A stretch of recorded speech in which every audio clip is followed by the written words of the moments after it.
Hello friends, అమ్మాయి గారి twist అయితే సూపర్ ఉంది. రాజు కొత్త బాస్ వస్తాడని చెప్పాడు కదా, అలాగే ఒక బాస్ వస్తాడు దుబాయ్ మనిషిలాగా.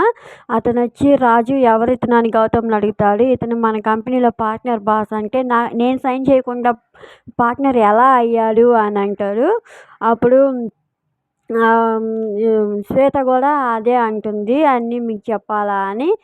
బాస్ వచ్చేసరికి నిన్ను పంపిస్తాడని భయపడుతున్నావా శ్వేత అని రూప అంటే, ముందు నువ్వు బయటికి వెళ్ళు అని చెప్పి రూపని బయటికి గెంటేస్తుంది. బయటికి గెంటుంటే రాజు కూడా ఉండి శ్వేత శ్వేత అంటుంటాడు. అప్పుడు రూప బయటికి నెట్టేసినప్పుడు అప్పుడు వచ్చి రూప వాళ్ళ అమ్మ పట్టుకుంటుంది, విరూపాక్షి. అప్పుడు అమ్మ అని రూప పిలుస్తుంది.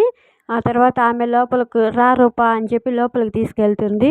అప్పుడు ఆ దుబాయ్ లాగా బాస్ లాగా వచ్చిన అతను, ఈ కంపెనీకి మనందరికంటే పెద్ద బాసు విరూపాక్షి గారే అని అంటారు. అప్పుడు గౌతమ్, రూప, శ్వేత, రాజు అందరు షాక్ అయి చూస్తూ ఉంటారు. ట్విస్ట్ మాత్రం సూపర్ ఉంది కదా. ఏం జరుగుతుందో ఎపిసోడ్లో చూద్దాం ఫ్రెండ్స్.